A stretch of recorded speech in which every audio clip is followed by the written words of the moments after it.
Jessica Osbrook. This is Kim Graves. We're from Solidarity Community Federal Credit Union. Hi. Hi. How are you? Good, how are you? Good. I think people don't know that we don't work at the same office location. We don't. We're not at the same location, so we don't always get to see each other.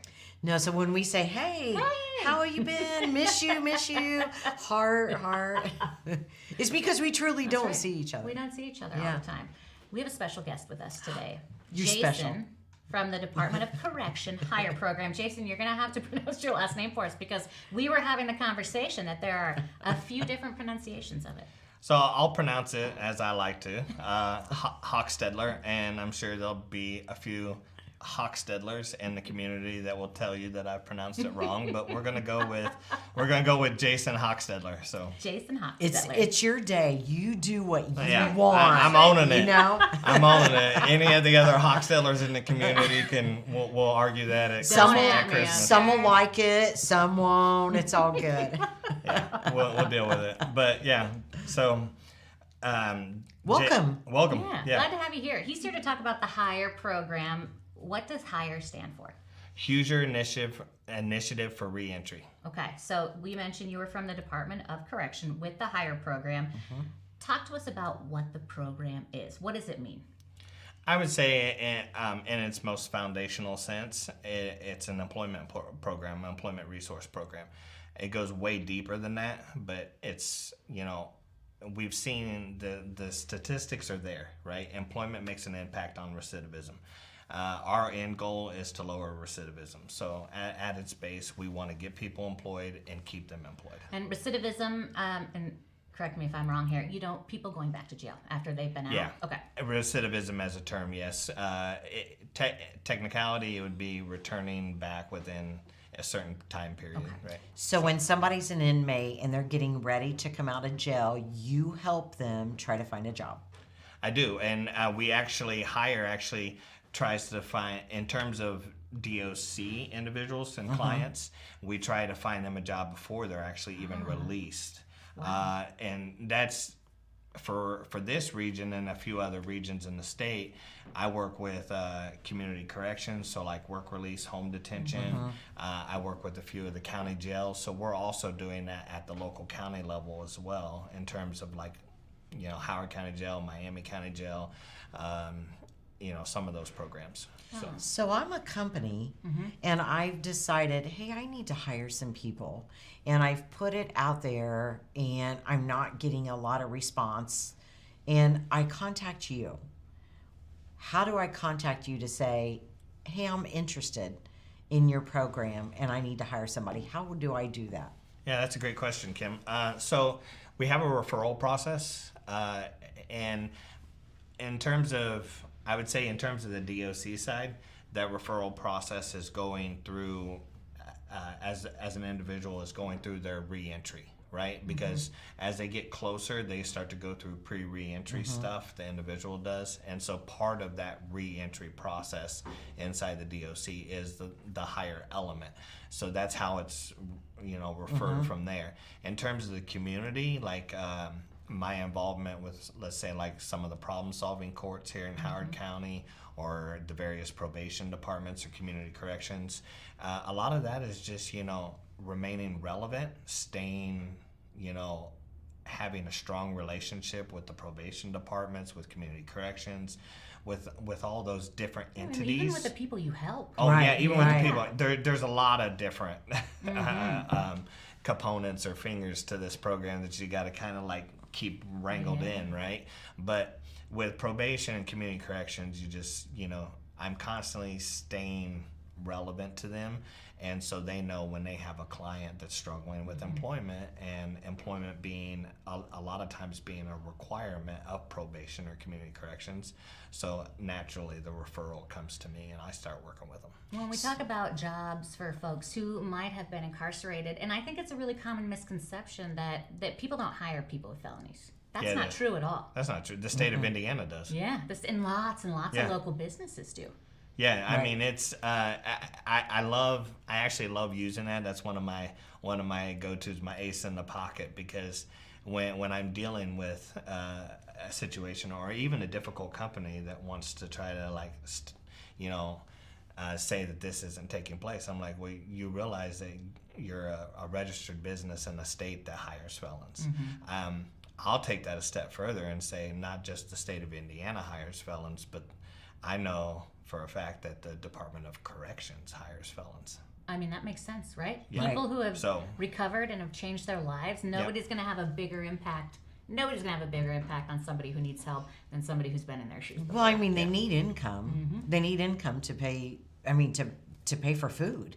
They need income to support themselves. So. Well, and the work element, just being able to get up every day and go to work, be responsible, have money to pay your bills, like not be. I say the word felon, and I hate that word, right? Because it's such a negative label. Feels like it, yes. It's a negative label, right? But it's like I've had clients when I employ them and they become invested in that employment and they get fulfillment out of it.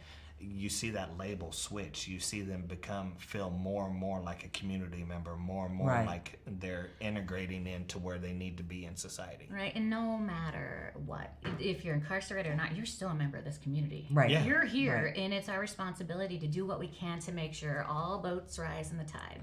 Yeah, and I mean, I would say it's safe to say we all want a safe community. Absolutely. And part of safe community is employment and is those kind of aspects that hire's working with. And it's important for me to say this too. We don't just get them employed. You follow them all the way. We follow them.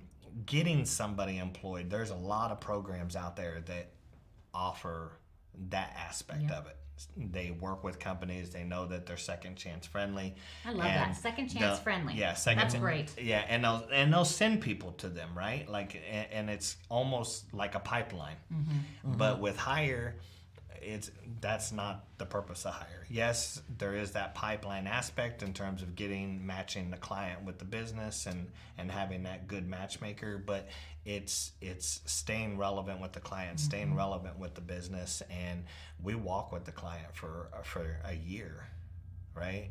I'm constantly having conversations with my clients or telling them, hey, this phone in my pocket, it's an open door, right? You're having a bad day at work.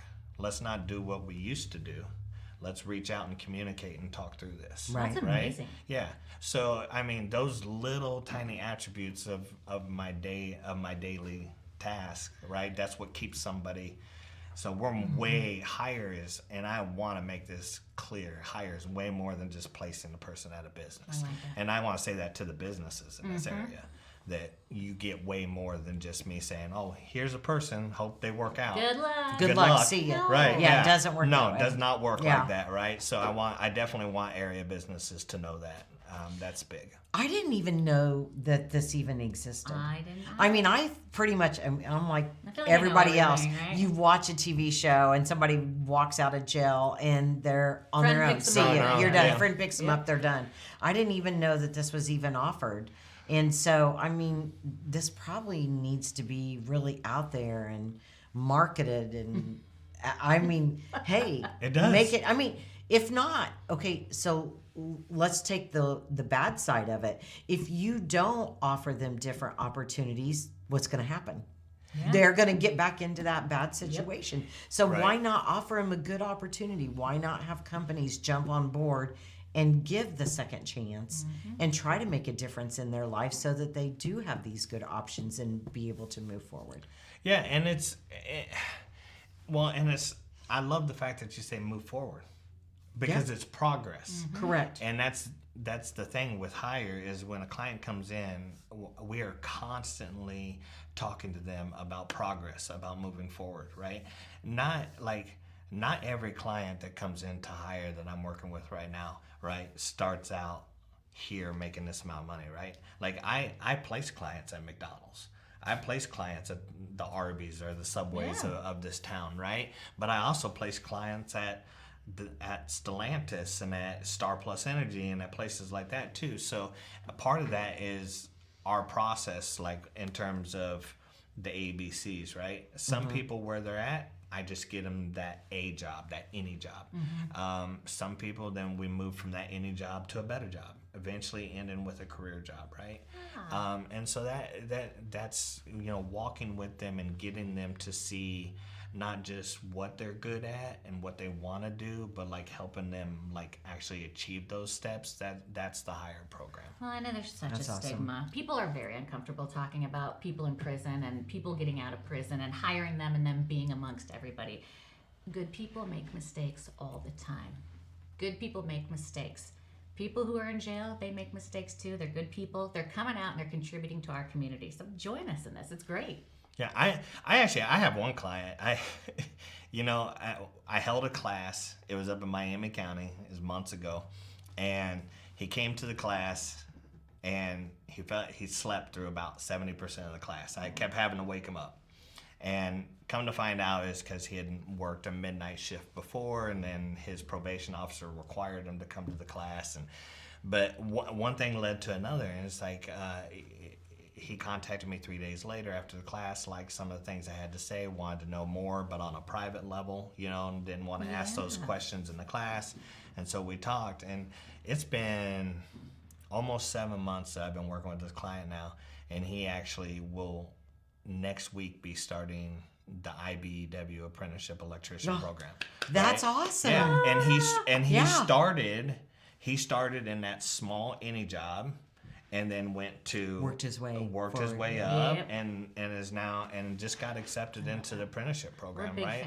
big fans So- of the IBEW here Well, locally. Good I guys, know, do I great know. work. Yeah, I love them too. Yeah, Charlie, all those guys over there, and I like Brett, apprenticeship Mike program, Young. Mike Yeah. Young. Yeah, they're Yeah. all good guys. Yeah. Good people for sure. They've actually taken a few of the higher clients, so they've been all the unions in town really have been very supportive of the higher clients. Do you think a lot of people, a lot of the inmates, when they're coming out of the program, in order for them to move forward, they have to let go of all the bad stuff in order to gain, hey, I can do this. Hey, somebody's given me a chance. Hey, there is nothing on my shoulders when it was weighing down. I mean, I'm kind of going a little bit deeper than what I need to, but I'm trying to I make see a where you're positive moment with this. I got to make a positive situation. What happened. It's over with. Let's move forward. Yep. I've served my time. I want to get over this. Let's go in a different direction in my life. And do you think that helps with their positive outcome? Yeah, it does. Absolutely. Yeah. And it's like, have you ever swam in a muddy lake? I have. You have, right? Yeah. Like, I mean, if you're from around here, you probably, if you're old enough, you might remember Lance's Pit. Yes. Right? I do. I do. I mean, I'm I definitely remember not Lance's there. Pit, Yep, right? that's Okay. me. So I actually think of Lance's Pit when I think of this analogy, but what you just hit on is exactly what I see having in terms of communicating to businesses and other community partners what's actually happening. Because it's like when you come up out of that lake, and it's like in Lance's Pit, I used to always remember this as a kid, you'd get close to the seashore and it was a little like that sandy, muddy mix. Right. And as you got closer to the shore, it was easier to walk in. As you Right. got down, it'd get really sticky and muggy. That's I love using that analogy because that's what I see with a lot of my Coming out of clients. the And lake. it's you're coming up. So when you're here, it might be a little bit more strenuous of a walk. Your steps are a little bit like you're having to pull up out of the mud, and you're like. But eventually, if you're moving forward, and and so higher is like what I try to be to my clients is. I want to be that hand. Like, I know that they're out there and they are trying to move forward up out of it. And so, like, sometimes we just you need that Need a chance. You Yeah. need that chance. You need Yeah. that help. And when right? we're talking about folks who are coming out of prison and getting these jobs, are they working on Kokomo? We're bringing them all to Kokomo, or where are they going?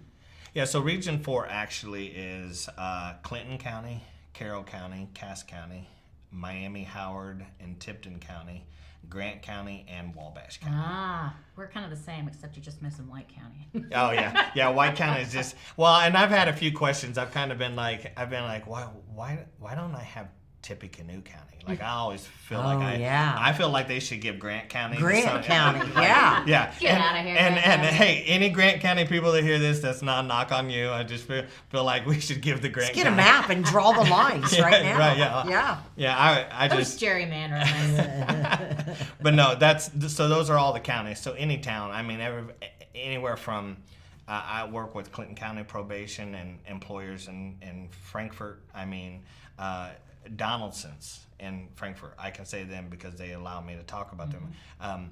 They actually have a factory. A lot of people don't realize this in this area. Donaldson's Air Filters in Frankfurt has a factory that operates inside the prison. Really? Inside Miami. Huh. They employ. Did not know. They employ. I want to say I can't give an exact number. It's but they employ several. I mean, it's quite a few dozen men at the at Miami Correctional every day, 8-hour shift, right? So, and I love to take businesses from this area and take them to tour Miami. That's one of my favorite things. I'll meet business owners out there, business managers, and I'll take them to Miami, and we'll go through ICI and we'll go through some of the work programs, because there is a misconception that they're just sitting there all day, twiddling their thumbs, getting in trouble, being locked in a cell. Getting in a fight in the yard. Just the common stuff you see on TV. That not happening. Not happening. You are right. There's a difference, though, because media portrays it a certain way. And I mean, even with Miami Level 4, I mean, you have education programs and recovery programs, and I mean, tons of programs that are happening all day long, every day. Including hire and all this kind of stuff, and work programs. So I can say with absolute certainty, at least in Indiana, because they've done very well in this state, at putting the individuals to work, putting them in programs, getting them truly rehabilitated and ready for reentry back into the community. You see that more in this state than I've seen in a lot of others. Great. Yeah. That's awesome to hear that. Yeah. Because I guess I really wasn't aware that there were programs. I mean, a lot of people's, I think, conception is that when they go into prison, that's it. They're in prison. Yeah, no. Some of them are That's working it, we're 40 done. We hours don't a think week. about what happens after. Don't think about that. Yeah, they're working 40 hours a week. They're getting paid. Like, there's misconceptions that they don't get paid enough, or that they don't get paid at all, that we just put them to work. No, they're getting a paycheck. They call it a commissary, which is like our grocery store, right? And so, like, they'll order their commissary, they'll have all that, right? So they take all, and when I say classes offered, we're talking, everything from earning your degree to a class on learning how to think differently, right? Because maybe you've had challenges with thinking properly most of your life, right? So, Indiana is doing a lot, especially within the Department of Corrections. And Hire's been around for, I want to say, going on 13 years now.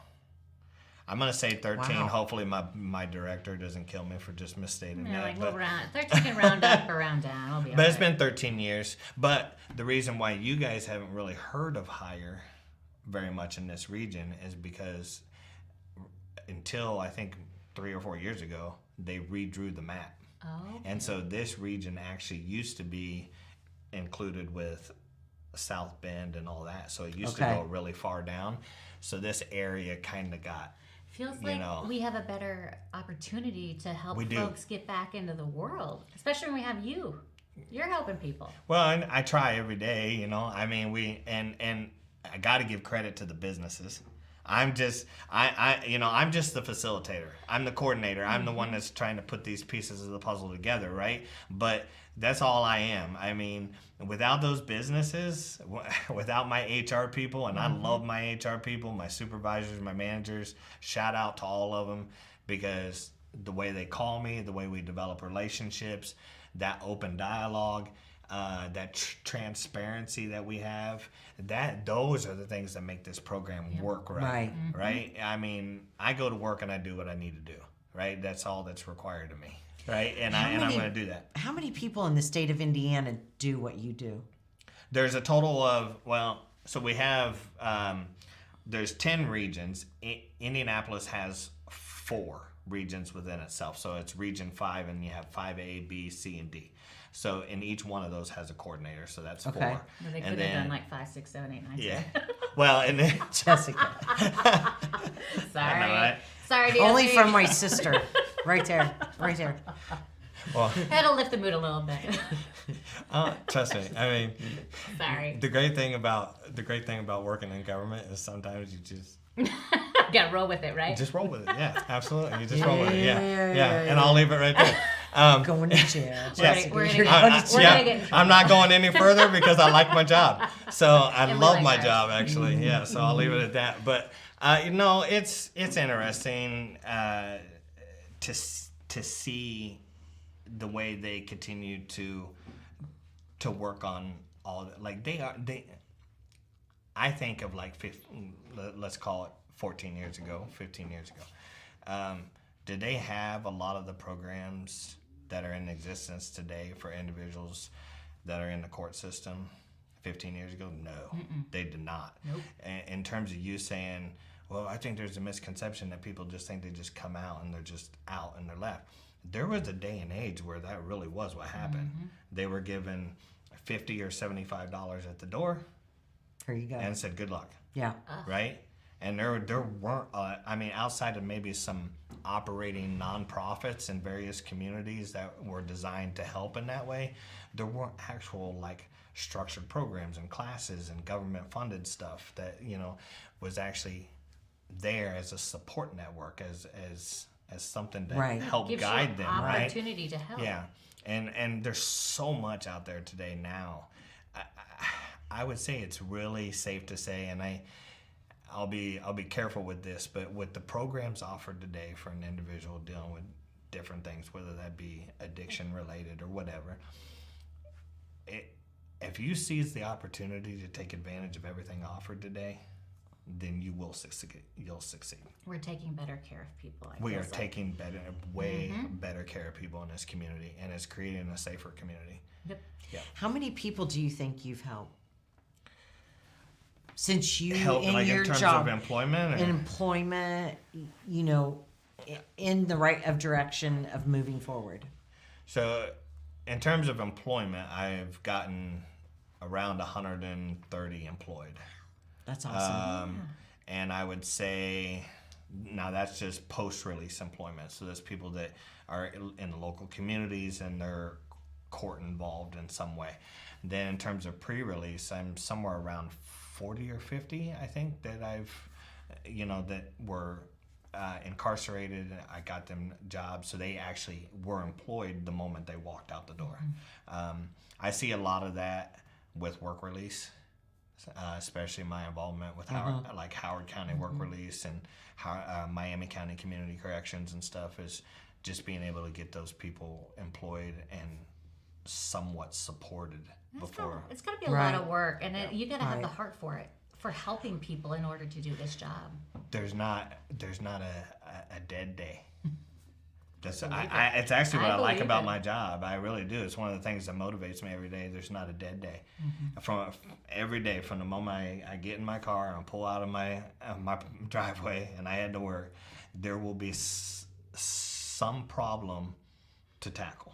Problem solving. Yeah. Either on the business level, the community partner side, the client side, there's some sort of problem to solve and to get to the bottom of it. And for me, that way my brain works, that's what I enjoy. So I like it. It's what makes you good at what you do. Yeah. Thank you. You have to be. You have to be passionate about something like this in order to do a good job at it. Definitely. Yeah, lots of balls in the air. So juggling a lot. Juggling a lot. Well, let's have you juggling more. If there are businesses that want to give a second chance to people, how do we go about getting our name on that list? Yeah, so I would say if it's a business, just reach out to me. You can put, I don't know, can I give you guys our link? Our business link. Sure. Yeah, so Yes. I'll give you the link that they can click the link and find out obviously more about the Hire program on our website. I'll also give you my phone number, because my phone number, it's not like it's a secret. Pretty much everybody has it. We'll put it out everywhere. Yeah, so just put it out. Yeah, trust me. No bathroom walls, Kim. that thing never stops ringing. So I'd say call me and leave a message. Tell me your business. You would like to know more. The way we do it is, we'll set up a meeting. It could either be in person or virtual. And we'll kind of go over the Hire program, and then from there I kind of just work with the business to kind of zoom in on parameters and different things that details that is going to work for that business apart from a different business. And once we get that done, then we start working on seeing what applicants are available and what clients match those, and we just kind of build the relationship from there. So definitely reach out. Do you know what is the link? And we can go from. I want to say it's in.gov /reentry/hire. I bet Heidi will put it in the comment section. If you can put it in the Go, comment Heidi. section. I think I actually got that right. I think it is in.gov /reentry/hire. But just put the link in there in case I'm wrong. Jason, thank you so much for joining us today and talking a little bit more about the HIRE program with the Department of Correction. You're doing great work. You're helping people. Thank you. Changing lives. It feels good, doesn't thanks for all you do. That's amazing. Appreciate it. I didn't even know. And another wonderful thing. And I want to thank you guys in this for county. the opportunity to get this out, because with you guys doing your podcast and getting out to people and stuff, this obviously spreads the word. So I appreciate you guys giving HIRE an opportunity to be here. Thank you. Happy to help. Thanks so much for listening and watching today. This is the Ripple Effect Podcast. I'm Jessica Osbrook. She's Kim Graves. We're from Solidarity Community Federal Credit Union, and we will see you next week.